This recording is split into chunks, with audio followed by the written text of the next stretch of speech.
Are we live? Oh, sorry. Calling to order the regular council meeting for October 8th. I do have a few opening remarks. I This past weekend, myself and a number of the councillors attended the UMNB, which is the Union of Municipalities of New Brunswick's annual conference in Fredericton, amongst 300 and some odd other municipal leaders around the province, including mayors, councillors, and also a lot of CAOs. So we had a lot of really good sessions and opportunity to learn. And I think probably the biggest part of everything for that is just simply the networking piece and getting to meet lots of other or reconnect with lots of other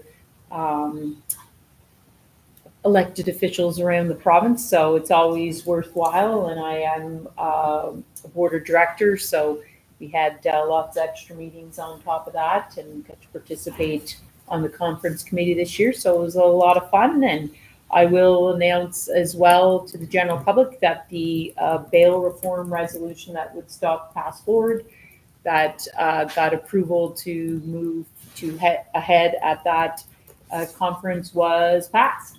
So just as an FYI.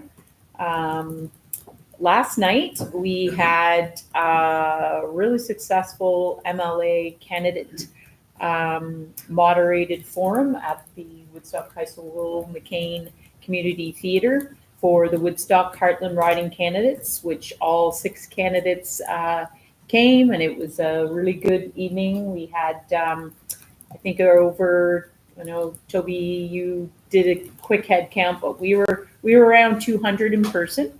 And then we had, even though we had a little trouble with the live stream due to a little setting issue, but eventually a lot were able to join and tune in, and there was over 300 views from the live stream. We did upload the professional version as well earlier today, and we just took a peek now, and there's already 250 views on that. So lots of great interaction. I definitely would encourage, as that is the only open public forum for clarity. That is the only open public forum for the candidates. The candidates and I do have a different session with the school, but that is not open to the general public. That is for students only. So if you didn't get to see the candidate forum in person or online yet, I would certainly suggest to go on, and the candidates, we asked some really good questions and they shared some great information on their points of view on everything. So I would encourage everyone to do that. And I'm going to start something new tonight with opening remarks, because it isn't always me out and about. All of us are out everywhere. And I know, in lieu of me being present in Woodstock for a good portion of last week and the weekend, the deputy mayor was at the puck drop for the first Western Valley Panthers game, correct? Saturday night. And then would you like to speak to the Sports Wall of Fame ceremony? Yeah, we had a really good turnout for that. After the game, I think it was 2 or 3 that actually was inducted, but this was the ceremony. We opened for other reasons, so we got inducted to a good time, everybody all. And then, Saturday night was the home opener for the Panthers, so the equivalent for Mayor Jones and dropped the top of the one of the best puck drops they've seen, hit right directly in the middle of the face-off pot. So I did us proud. Good, well done. Good, well done.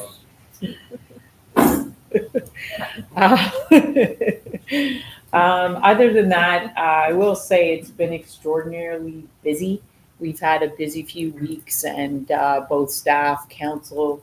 So I'm always grateful for all the time that you guys always put into everything. It's a big commitment to go away for the whole weekend, I know, and So for those that went, hopefully, I think everybody enjoyed it and got lots out of that. And thank you, Deputy, for participating and being so involved just in general on the Sports Wall of Fame committee and event.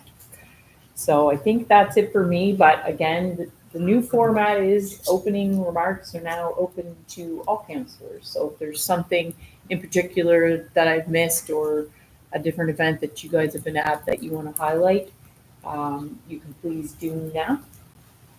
And now moving forward, you're all going to get a chance to add to opening remarks. So hearing nothing more, we'll move on to approval of the agenda. We do have a couple of amendments. We have the addition of one item, so that's 7.1 for Planet Youth discussion, and a deletion of item 8.3 PAC committee constitution that has been moved to next council meeting, hopefully, as long as everything gets to the point we're happy, correct, CAO? That's our goal. Yep. Yeah. All right. Yeah. Yes, sorry. 7.1 will be, so we're adding business arising ahead of the CAO update. Correct? Yeah. All right.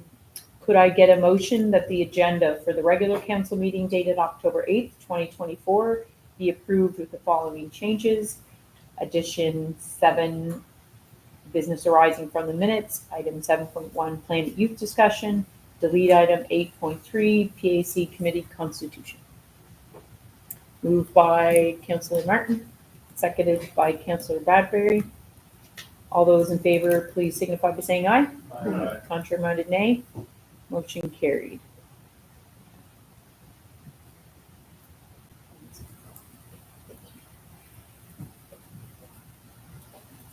Okay. Does anyone have a declaration of conflict of interest to declare tonight? Hearing none, we will move on. We have 2 sets of minutes to approve tonight. The first one is the minutes of our regular meeting, September 24th. So I would ask for a motion for approval of the minutes of September 24th, 2024 as distributed. Moved by Councillor Brown, seconded by Councillor Williams. Any questions on that set of minutes? All those in favor, please signify by saying aye. Aye. Contrary minded, nay. Motion carried. The second set of minutes is from the same evening, September 24th, which was our council and committee meeting.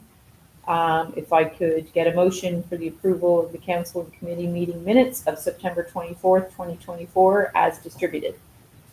Moved by Councillor McCartney, seconded by Deputy. Was that you, Deputy? Okay. All right. So the next item up for discussion is under business arising from the minutes, and that's our Planet Youth discussion. So we did. Oh, did I not do that? Sorry. Thank you. That's what you're there for, Deputy. There was no questions on that set of minutes? Sorry. All those in favor signify by saying aye. Aye. Contrary minded, nay. Motion carried. Did you do the same thing for the minutes before? No, that one you already finished it. Yeah. For the record, we're burning the candle at both ends here the last week or two. So thanks for having my back, guys. All right, moving on to Planet Youth discussion. So we had Planet Youth come and do a presentation, which we did in committee of the whole due to timing last week of them being able to attend, and so that they could share details of some of the survey results with us. So as part of that, I think the question that has come back as a result of their most recent meeting, which I was a part of, that we met at the Valley Family Resource Center, and the meeting was busting at the seams. So the Planet Youth team has sent a message to us as their lead on organizing this, as it's a partnership, obviously, with Horizon Health in the town of Woodstock. So they requested to see if we would offer free space for their meetings, their monthly meetings. So it's once a month, usually the fourth Thursday of every month, and time is a little bit flexible. They're asking for this locations of the Air Motor Center because the students that come to the meetings need someplace relatively quick that they can get to, so they can get back and forth and not miss other school time. So I know this is ahead of maybe a bigger discussion around that we're going to be having in the future around supports for community and meeting spaces, because we heard that loud and clear in our nonprofit group discussions. But where this is a partnership with the town, I thought we could bring this forward sooner rather than later. I'm certainly in favor of it, but again, I bring it to you to think about and discuss. It's during the day. They don't need anything. They're asking this room because we can just it's a casual setting meeting. So it's just the space. It wouldn't really need much effort from town staff, so to speak. Does anybody have any questions or comments, concerns? I have a question. So the theater wouldn't work, so it's supposed to be more like a collaborative, like they want to be like around tables. Yeah, discuss. yes, Okay. and other people there's all kinds of other people that come from the public to participate. It's hard to go in, bring it in, everybody in and out of the school in that form too. So, yeah, we definitely need tables, working tables. So is this room big enough? Oh, yeah, yeah. That's great. Absolutely. This room or rotary room, whichever's available that day that they need it. Anybody opposed? Maybe we'll put it that way. Okay.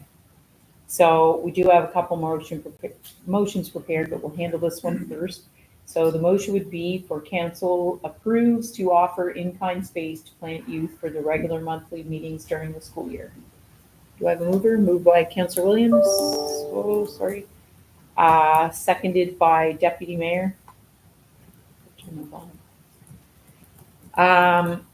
Any other questions? All those in favor, please signify by saying aye. Aye. Contrary minded, nay. Motion carried. Thank you for that. I will advise them and let them know. The other thing, as has been discussed and was shared that night, was the desire for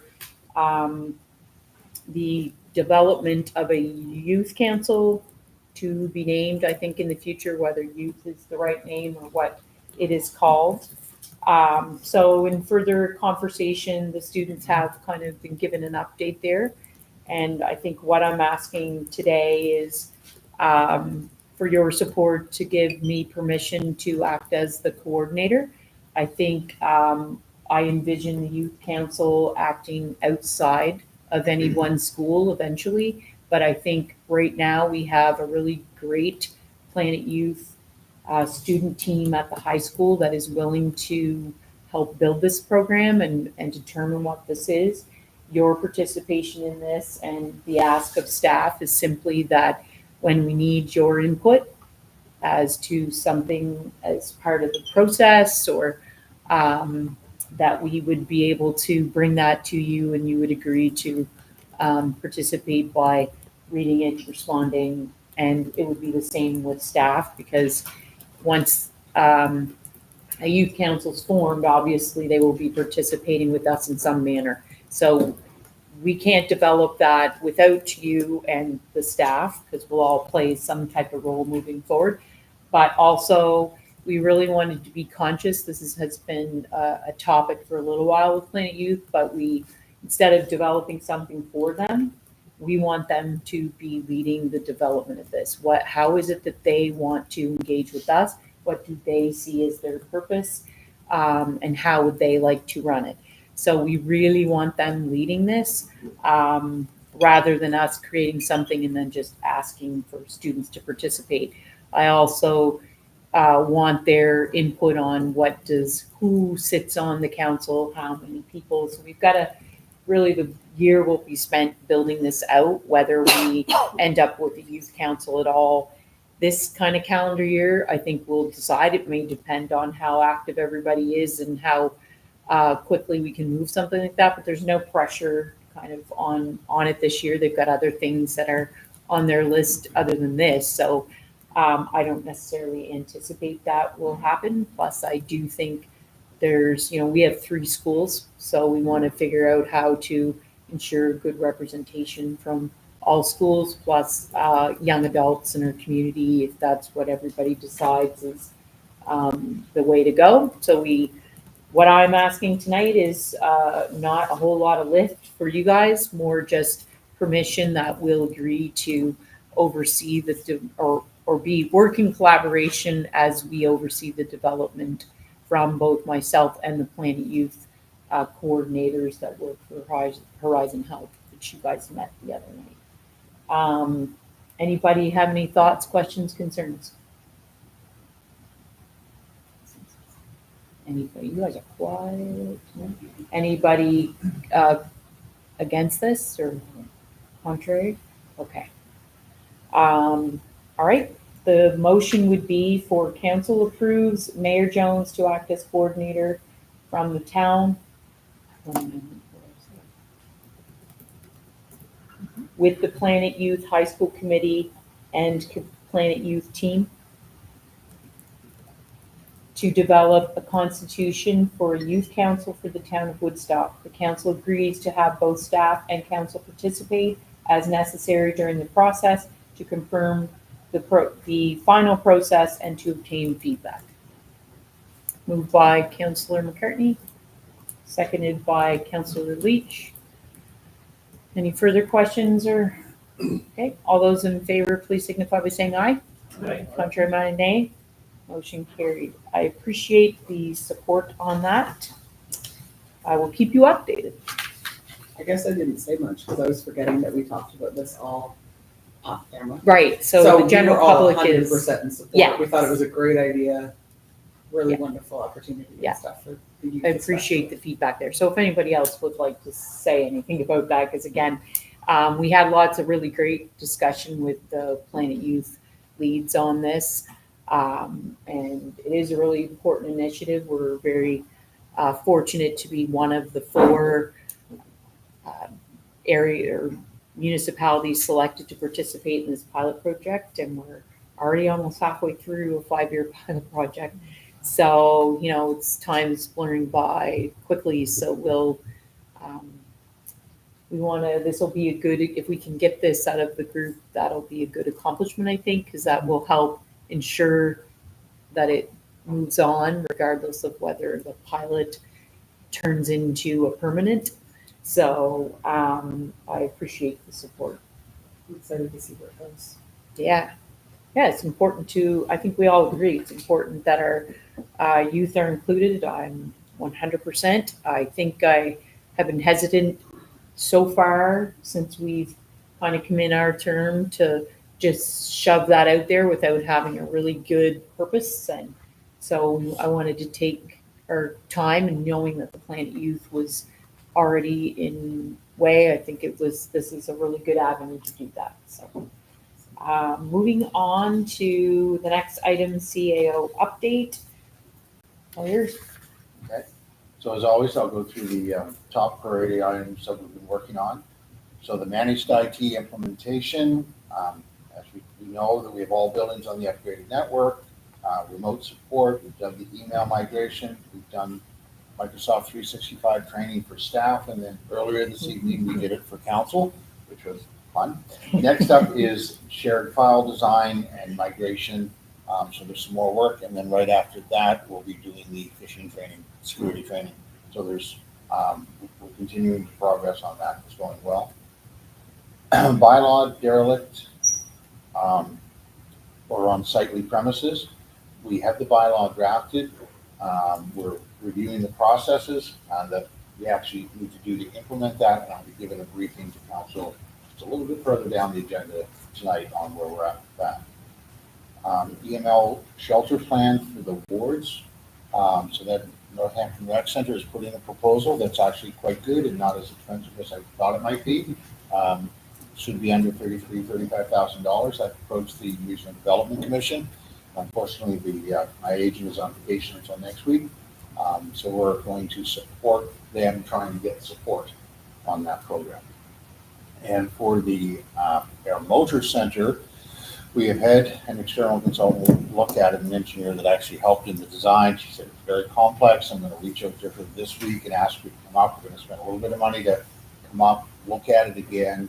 The good news is the generator that we're going to require is not as big as we thought we might need, but there's some electrical work that needs to be done to set it up and tie it in. So I need to get an opinion on what it actually takes to do that. So we're working through on that.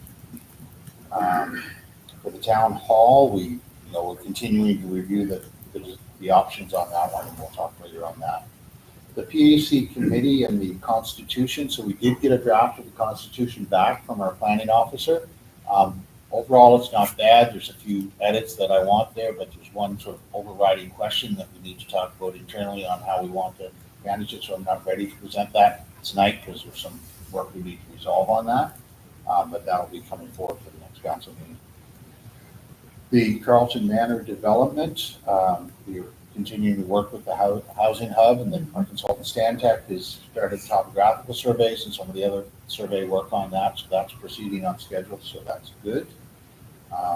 The external lighting project, we met last week or the week prior with all of the stakeholders, got them in the room, looked at the detailed plan. We had to make some compromises, but at the end of it, I think we came up with a very good plan that's very safe and uses the lighting. And being Power is finalizing the detailing on that, and then we hope to be getting going towards the end of this month. But all of the existing poles and lights are down, ready for that. So that's moving along. The town logo and tagline refresh. The logo is approved. We're still tweaking one of the colors. You'll see on actually my CAO report. I've snuck it in. We're also developing a logo usage policy that we borrowed from a neighboring municipality, and are going to just tweak it for us, and then we'll be bringing it forward at the next meeting. But that'll basically talk about how to use the logo, when to use the logo. It's good to have one of those in place, and then we'll be rolling it out to staff with templates and start the process of making it visible and replacing signage and that as we go forward. On the tagline, there's still some work that we'll be talking about a little later, I think, on that one. And the big one is main well number 3, as reported last time. We did get the archaeological approval, and Gemtech is finalizing the paperwork. We hope to be drilling the observation well, hopefully by next week. So that's proceeding. And then, as always, we'll do the observation well. Does that work? Then we'll go to the next step. Some of the other items: the tennis court is resurfaced, it's painted, it's fenced. The posts are being completed this week, and we'll do a wash down and plan to open the courts hopefully next week. The local paving is scheduled to start within the next 2 weeks. That's the paving that was approved at the last council meeting. We were working on an effective way to notify the impacted residents and businesses, so all of a sudden you don't wake up in the morning and find the driveway is plugged. And we are trying to do some practical stuff, like the library is closed on a Monday, so let's work on that street on a Monday so we're not blocking that sort of stuff off. So that's happening. The designated highway paving plan is being prepared. I did have it hopefully reviewed for council on October 22nd, although we may have to do something a little earlier than that on it. I'm working on that one. And the policy is a cell phone policy. It's being created, and I'm planning to bring it to council by November 12th. That'll talk about who has a cell phone, who has a town cell phone, for what reasons, who doesn't but gets a stipend, that sort of stuff, and then the appropriate usage. It's time to get that policy in place. So that is the gist of my activities. Are there any questions related to any of this, or something that's not on the list? Okay. When you say the designated highways, is that the next 3-year plan? 3-year plan? We have 25 and 26 approved. This is 27 forward. So 27, 28. Okay, anything else? All right, we will move on. Under new business, first item is the BIA Lighted Hub project, and Director of Tourism, Communications and Events, Toby Peary, is here tonight to help explain this one. Take it away, Toby. Good evening, everyone. I'm working with the IA member, and she's also the president of the Chamber of Commerce. We were talking about downtown and some of the lighting and some different areas that we visited and what they would like to see. So the VIA committee has submitted a grant and was approved for a grant to downtown New Brunswick. And actually, we do have the lights there in the storage area. So what they're looking at is, one is to update the lighting, the holiday lighting, and that is basically getting some trees that are created. And there'll be a local business that will be creating those trees, and those will be placed in some different areas.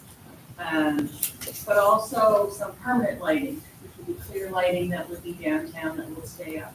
Kind of similar to the lighting that we have right now that's by the fishermen that's on the Mexican. So this would be, what they're looking for is one, permission, and also to let us know that these would be a gift to the town. We would own this infrastructure, this lighting, excuse me, and we would look after the maintenance of it. There's also some cables that would be needed to string the lights. So what they're looking for is the square in front of Kitchener Court, lights to be strung from the street pole lights and secured to the building, creating a canopy look. And they would be kind of like a draped, coming from the poles over to the building. Also, there are trees that are to the left of the gazebo on King Street to have spotlights and mini lights wrapped around the base of the trees. And also, in their proposal, every few years, these lights would be loosened so that the tree can obviously grow, because if you keep the lights too tight around the base of the tree, it'll eventually won't grow and it will die. The street light poles on King Street parking lot. So those are the large brown lights that are there. And they would string lights using a heavy cable between each one of those with a draped look as well. And they also have to be 18 feet off the ground so that no large vehicle will tear them down and they go underneath them. So Greg has measured that out. 18 feet would be the least amount that they could be safe, because he was saying the loader, if it was high, in the air, something like that. Also, excuse me, the green lights along the green light poles along the waterfront, which we already have a string of lights there. But we would add to that to stringing using the heavy cable between each one of the lights along the waterfront. So what their ask is for Public Works to install the permanent fixtures, for Public Works to help install the temporary light fixtures. The cost of the equipment rental to be paid for by the town of Woodstock. So obviously you're going to need a boom truck to put those up with. The power source to be from the street light poles, which the town of Woodstock paid for. Any additional power because of these lights to be paid for from the town. And what they'd like to do is if the lights could be dusked on to conserve energy so that they're not on all the time, because obviously it evolves, you'll wear out faster. Also, so in the package, I think was a letter from the VIA, so they kind of drew it out a little bit for everyone to see, sort of.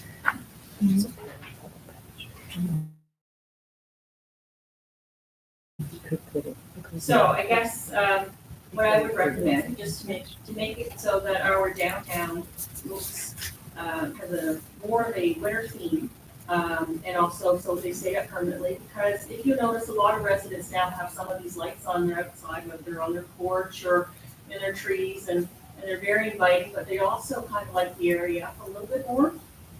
So I guess I would recommend that we install and cover the cost. I should say we. Public Works would install and cover the cost of the permanent lighting in the downtown core to enhance the area. Awesome, thank you. Does anybody have any questions? And noting that this got sent directly but wasn't included in the actual package, and when Laura posts the minutes, we will include it so that the general public can kind of defer to that and see the photos. Does anybody have any questions on this? I will say, yeah, go ahead. I'm in favor of it. Yeah. Do we have a rough ballpark on the cost? Or is that something we have to run The- by the finance? Like as far as what it would cost for us, Yeah. power wise, And in our included set up, yeah. Can't see it being that big, but No, I would say Greg has said it's fairly minimal because again, it's, so it didn't sit off in the line. no, and yeah, it's really just labor. So they rent the boom truck anyways Yeah. for, put the bows up and some of the lights around the Christmas tree, so it will be done at the same time. Yeah, it'll be done in tandem with all of that. I've been part of quite a few of the meetings and I know we've discussed and with Greg, and he's discussed everything with the building owners, the best way to anchor them. And so I feel like he's got a good handle on it and good work. It's all worked out. He feels confident that it's not a lot of work. And if there's any snag, he'll just stop with that one piece anyway and bring it back if there's an issue. We do own the poles. Both poles. There, On yeah. Main Street, I think. Sorry, I just lost my thought. Oh, so the building that they will string it to, we will have a letter from them saying they have permission for this.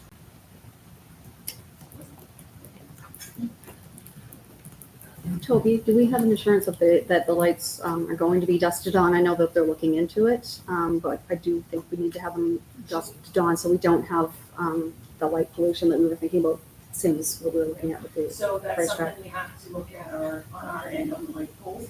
Because right now what happens is they cover the eye Mm. on the poles, but that's more or less to drop the power.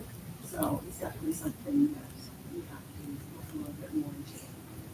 There may be a timer thing we could attach that might help us with that, so we'll look into it, but I mean, they'll act like the other lights that are down there now. So they're minimal light compared to, and it's downtown in a more non-residential at the moment area, so, yeah. These lights will also stay in that EIA core because it was part of a grant. So it stays in that core for It's gonna add a lot of warmth and appeal to downtown. I really Yeah. like those little strings we Exciting. put there now. And we have a local local working on the actual trees instead of buying those out, so that's good, I think, as well, so. Anyone have any concerns on this or opposed? Okay, I do have a motion prepared. The motion is approval of design of the proposed new downtown lighting and winter decorations as recommended by the Director of Tourism, Toby Peary, and the Director of Public Works, Greg Stokes. The town will assume ownership and ongoing maintenance of all new lights and decorations. So moved by Councillor Williams, seconded by Deputy Mayor. All those in favor, please signify by saying aye. Aye. Contrary minded, nay. Motion carried. Okay, thank you, Toby. If you'd like to not hang around, that's fine. Sandra and BAA. And thank you for the BIA, exactly. They're super excited, we're super excited, so I think it's a great project, and I think just one of many, right? We talked about a lot of potential growth on this, and so I think it'll be a nice start. Because we do have some very old inventory of holiday and winter decorations that are going to have to, for maintenance issues, start to come out. So we need to be replacing them, and as we replace, we're trying to find some more universal uses for the lighting and more winter themes, so that we can carry and use them for a longer time. So you may see some intentional designs used that might be more universal for winter and or summer. Might look like a snowflake in the winter, a firework in the summer, with light color changes. So we're trying to look at buying products that will have multiple uses and give us more value for our money. The next item is the briefing to mayor and council on dangerous or unsightly premises bylaw, which you guys all got this briefing. So just get the CAO to, do you want to get a quick little Yes. overview? What would you like to do? I'll walk through it. I want to hit the Yep. high points because it is important. I think it's also important For the to public, hear. yep, Okay. read her off. So the existing bylaw 288 regarding dangerous or unsightly premises, it dates from 2007, and it references legislation that has since been replaced. And it also references Ward 4, the old Woodstock rather than the amalgamated Woodstock. So the bylaw is being rewritten to reference the Local Governance Act and made to specifically address the amalgamated town of Woodstock and has the appeal process corrected. So note that section 10.1 of the Local Governance Act gives the town the authority to do a bylaw for this. But section 128.2 specifies that if we do a bylaw, it shall contain only those provisions in section 130 to 140. I have 143, I believe it's 146. But what it does is it says, if you're going to do a bylaw, here's what the bylaw will look like. So it's very, very specific. The act specifies the content and structure of the bylaw with limited ability for variance. So given that, the draft as written of the bylaw is written to simply reference the act and any subsequent amendments.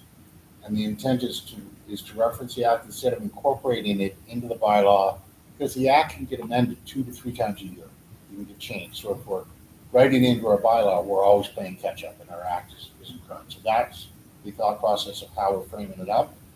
But what we will do is we'll have the act on our website, the Local Governance Act, and we'll do a frequently asked questions to lay it out. So, because I know when you read an act or a bylaw that references an act, it can be confusing for the public. So we'll try to address that. But there are 3 noted instances in the act that constitute dangerous or unsightly. And it's important that we understand that they're very specific and they're limited. So the first section, 131.1, talks about unsightly. And unsightly isn't your grass is too long or I don't like the color of your house. Unsightly is there's ashes, junk, rubbish, or refuse. There's an accumulation of wood shavings, paper, sawdust, or other residue of construction or production. There's derelict vehicles, equipment, or machinery, or the bodies thereof, and a dilapidated building. So in those cases, the town's remedy is to have it repaired or cleaned up. The second section refers to a building or other structure that has become a hazard by reason of being vacant. So it's 2 tests there. Is it vacant and is it a hazard? If it's just a vacant building but it's boarded up tight and structurally sound, there's no grounds for complaint. It's a hazard because it's a fire hazard, it's a structural hazard, it's a police-related hazard, something like that, then we can act on it. The town's remedy there is to repair it or demolish it. And then the third one is a structure that is a hazard due to being dilapidated or structurally unsound. And you would need an engineer's assessment or a building inspector's assessment on that. And the only remedy there is to tear it down. It's to demolish it, the owner of the town. So those are the 3. And when you're opening a file, you want to be very, very specific about what you're doing and why and how you're doing that. So in brief, the process behind that would be you open a file on a property based on either a public complaint, a request from council, or a decision of staff, primarily bylaw officer. The bylaw officer then determines if the property or premises fits one of the criteria, and if so, and then begins to document it, with the property ID, identify the owner, all of that stuff.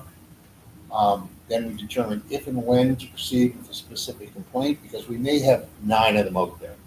Okay, but we'll prioritize amongst all the complaints based on the risk of public safety, likelihood of voluntary compliance, because that's always better, right? The cost to remediate, and enforcement and remediation budget. Okay, because we can't do them all at once, we will be prioritizing. So the bylaw officer attempts to first resolve the complaint through dialogue with the property owner. We'll show them the file, we'll tell them the concern, we'll ask if they will remediate and give them some time frames, and we'll follow up on that. If we're unsuccessful and the town wishes to proceed, the next step is we advise the Provincial Department of Finance of our intent to file what's called a notice to comply. And that ensures that we can get paid or be able to collect if necessary. And then, once we get approval from them, we file the notice to comply with the property owner, which is basically saying, here's the problem, you must do this within this time frame. They can appeal that, and the appeal goes to the appeal committee, who may reject, modify, or rescind the notice. So we can either say, okay, you got more time, or you only have to do this, or no, we're not gonna do it. And we'll talk a little bit later about who that appeal committee will be.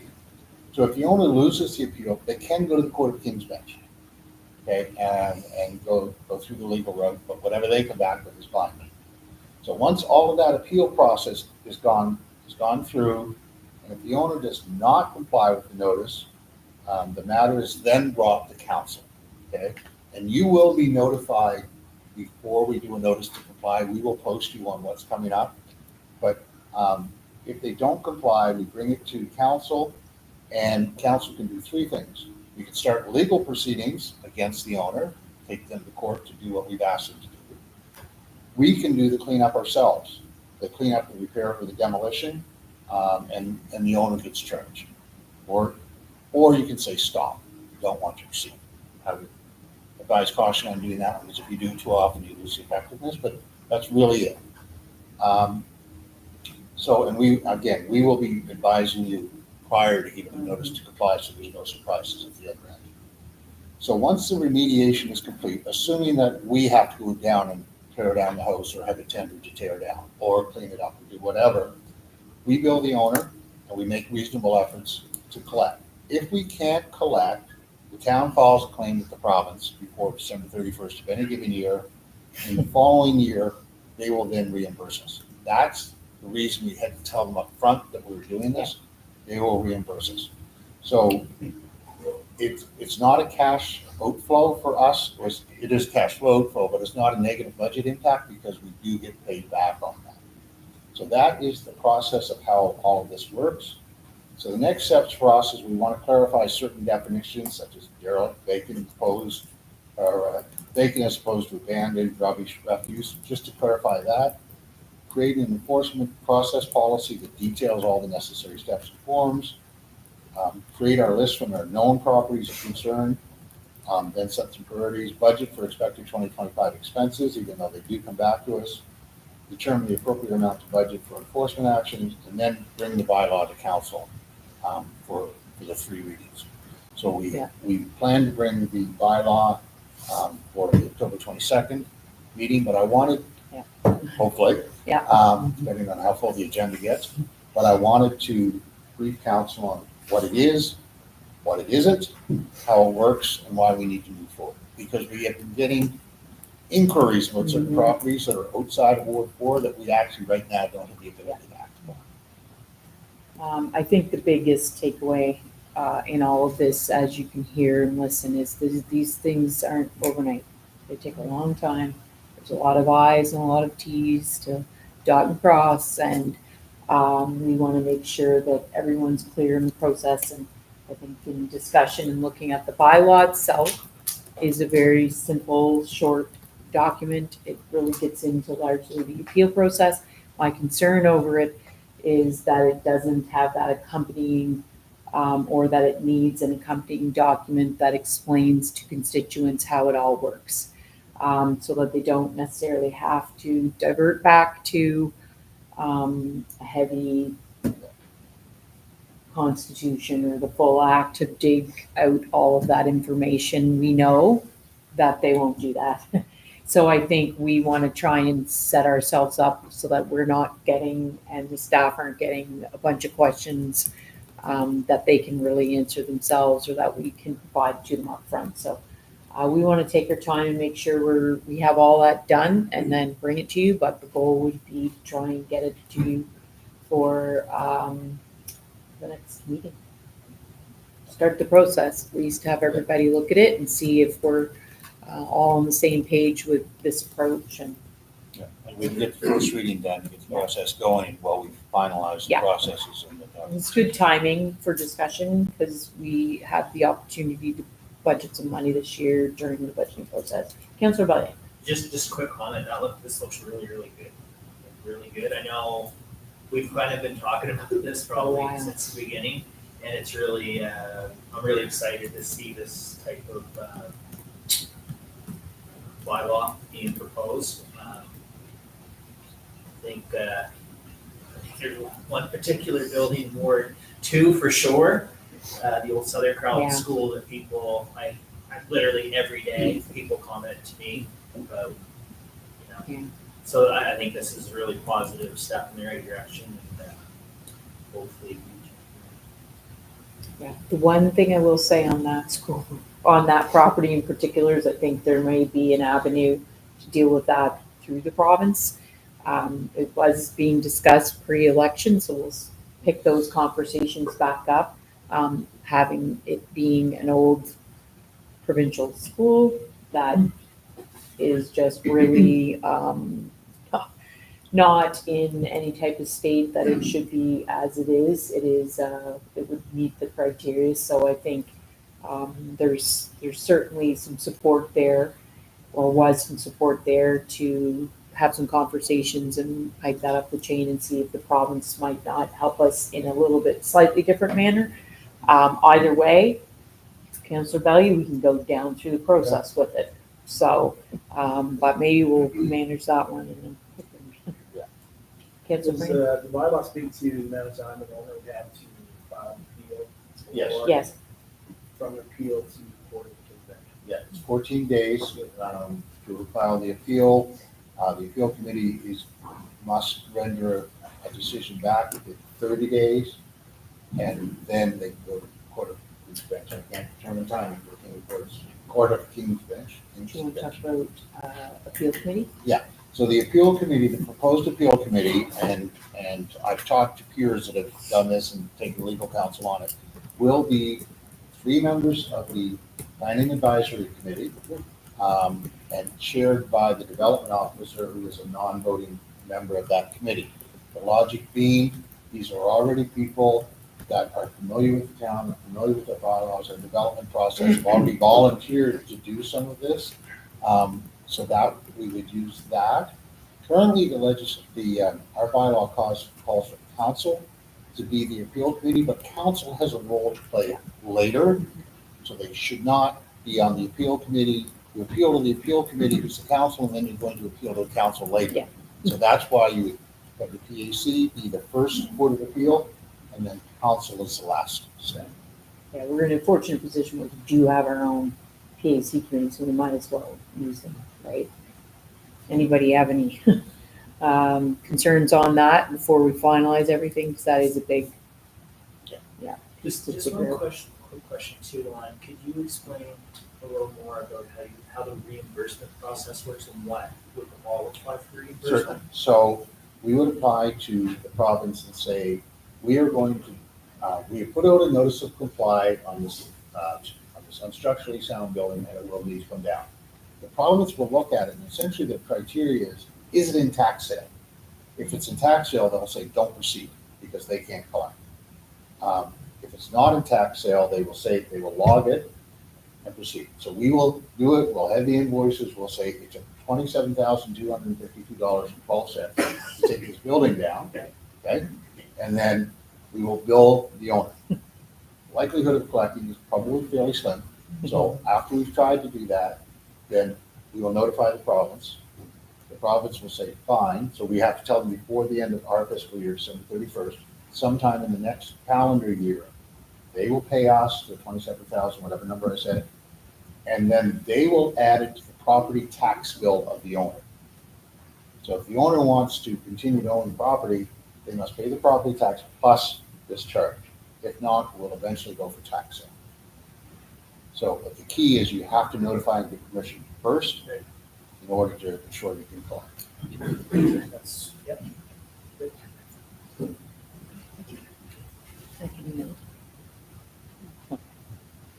That kind of answers my question too, because I was just gonna specify for the public that, if I was understanding correctly, that it's only about the building on the property, generally speaking. Can be the premises themselves, so the unsightly can deal with the premises, so we could theoretically go in with dump trucks and backhoes and clean it up. but they would still own the land. As long as it didn't go to the property tax Correct. thing. The town does not end up owning the No, building right. or the land. Exactly. We will never own the land, unless we buy it with property tax, which I don't think we're going to. Right. Yes. I just want to make sure people understood that. Yeah. It's just about the actual, whatever the complaint was, getting it fixed. Province will still try and collect there.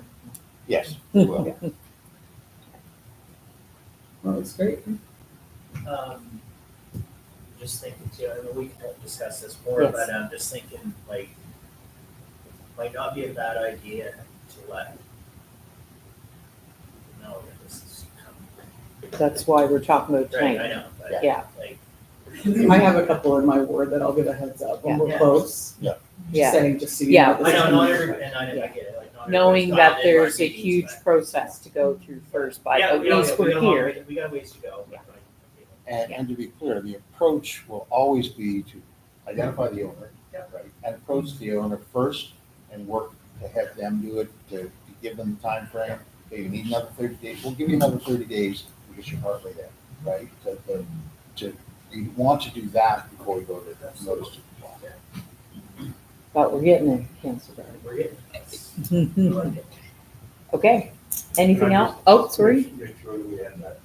I have no problem with the straight to that FPA's and 300 at the end. I think we add it to their job description. Yep, correct. Slash And and then in the Constitution. because we have some come up each year now, that's how we have it, right? Yeah. Yeah. Good point, Deputy. You don't need a motion to accept this, anyway. There's nothing to accept yet. It's really just a briefing, yeah. Okay, moving on to item 8.4. Yes, I can deal with that. Okay. Okay. Laura, oh, just for Laura, not for Or everyone? I can read it. No, I don't have copies to hand out, Right, so there was just I can just the speak to you. two I was gonna speak to. So we don't have a letter of recommendation from me.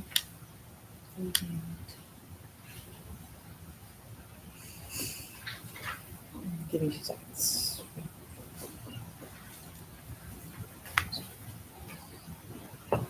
We really need that though, I think. Why don't we, so this is the award for tender for the salt. We do have committee of the whole tonight. We will come back. Give us a minute. Laura Okay, can draft the letter Okay. while we're doing that, and we will come back and award the salt tender Award the fair. tender, We do need to have, because we have to have it recorded specifically for auditing purposes, so it's pretty simple. There were 2 tenders received and recommendation is a low bidder, so there's nothing odd there, but we will, for process, make sure we do Okay. the recommendation and have that worded right, and then we will come out of committee of the whole to do that tonight. Fair? Anybody have any questions on that? Yeah, good. Okay, could I, on that note, get a motion to move, oh, sorry, is that the date of the next meeting, Laura? first? Yes. Is October 22nd, which will be a CIC's and regular council meeting night. Could I get a motion to move into committee of the whole, please? Moved by Councillor Bradbury, we got a while yet there. Seconded by Councillor Bellier. All those in favor, please signify by saying aye. Aye. Contrary minded, nay. Motion carried. Reel it in, Jeffrey, it's 1 second.